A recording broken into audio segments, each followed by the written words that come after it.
पूछा भगवान की भक्ति कैसे करनी चाहिए।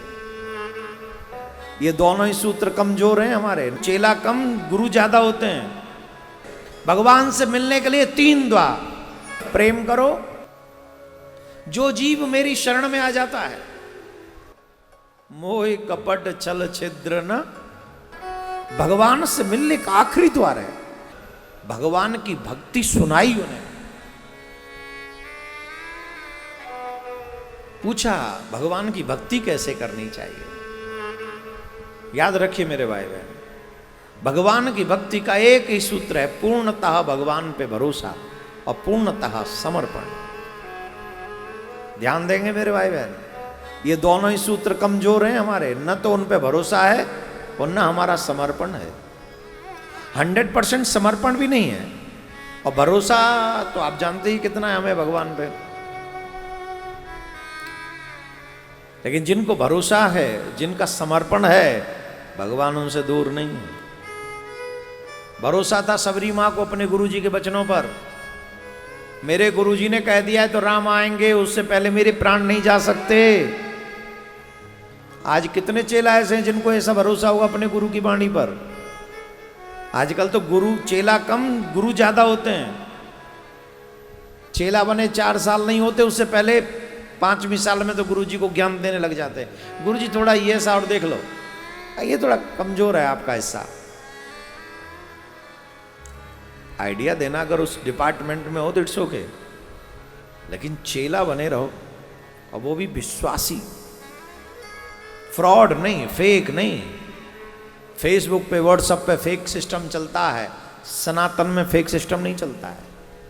भगवान के आगे कोई फेक सिस्टम नहीं चलेगा, वहां प्योर सिस्टम चलेगा।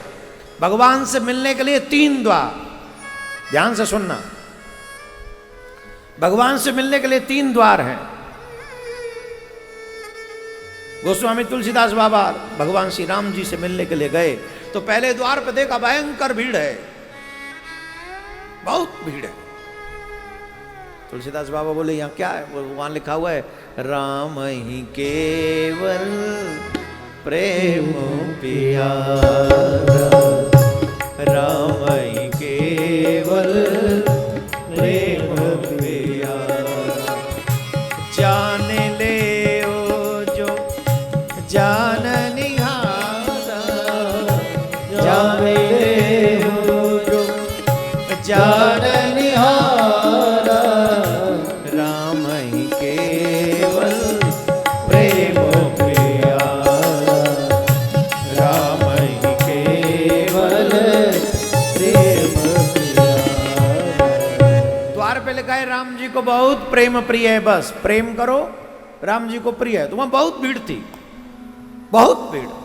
तुलसीदास जी बोले बहुत भीड़ है पर सही है, राम जी को प्रेम प्यारा है और ये लोग तो राम से सब प्रेम करते हैं, तो ऑब्वियसली भीड़ तो है, तो जाना पड़ेगा आराम से, प्रेम से ही चलो। आगे आगे गए, दूसरे द्वार पर पहुंचे, वहां भी चकाचक भीड़ थी। वहां पहुंचे, वहां भी भीड़ की कोई कमी नहीं थी, वहां भी भीड़ थी। और वहां भी लिखा हुआ है जो जीव, वहां लिखा हुआ है, वहां प्रेम लिखा हुआ है, जो जीव मेरी शरण में आ जाता है उसे मैं स्वीकार कर लेता हूं। वहां लिखा हुआ दूसरे द्वार पे, तो वहां भी भीड़ बहुत थी। अब 3 गेटों के मतलब बाद में भगवान बैठे हुए हैं, 2 गेटों पे खूब भीड़ है चकाचक। तीसरे गेट पर तुलसीदास जी वो भी पार करके गए। अब तीसरे गेट पर पहुंचे तो वहां कोई है ही नहीं, एकदम खाली। लोगों से पूछा ये कैसे संभव है भाई, इसी द्वार के बाद तो राम जी है, इसी द्वार के बाद तो फिर ये गेट खाली क्यों है? बोले ऊपर पढ़ो, शर्त क्या लिखी है, क्या लिखी है? मोहे कपट चल छिद्र न भावा, मोहे कपट चल छिद्र न भावा, निर्मल मन जन सो मोहि पावा, निर्मल मन जन सो मोहि पावा, मोहे कपट छल छिद्र न भावा, मोहे कपट छल छिद्र न भावा। क्या लिखा हुआ है? क्या लिखा हुआ है? मोह कपट छल छिद्र न, जिसका मन निर्मल है वही मुझे प्रिय है। अब बताओ भीड़ होगी वहां? भीड़ होगी उस गेट पे? खाली पड़ा हुआ है, आखिरी द्वार है, भगवान से मिलने का आखिरी द्वार है। इसके जस्ट भीतर ही भगवान बैठे हैं, लेकिन वो द्वार शून्य है। शरणागति वाले द्वार पर भीड़ है, प्रेम वाले द्वार पर भीड़ है, लेकिन जहां नियम बता दिए गए वहां खाली है। क्यों? क्योंकि हम भगवान से तो मिलना चाहते पर निर्मल नहीं बनना चाहते। हम भगवान से तो मिलना चाहते पर कपट शून्य नहीं बनना चाहते। हम भगवान से तो मिलना चाहते हैं लेकिन छल युक्त होकर मिलना चाहते हैं, मुक्त होकर नहीं, छल मुक्त नहीं। कपट छल छिद्र न भावा, हम उसके साथ मिलना चाहते हैं। अच्छी अच्छों को निराशा लगती है। स्कूल जाते हो तो स्कूल ड्रेस होती है,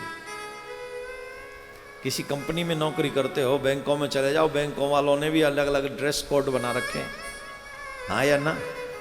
भक्ति का भी ड्रेस कोड है, माथे पे तिलक, गले में कंठी, हाथ में कलावा, मुख में भगवान का नाम, और पूर्णतः समर्पण, इसके अलावा कुछ नहीं। नो कपट, नो ईर्षा, नो काम, ओनली ऑन राम।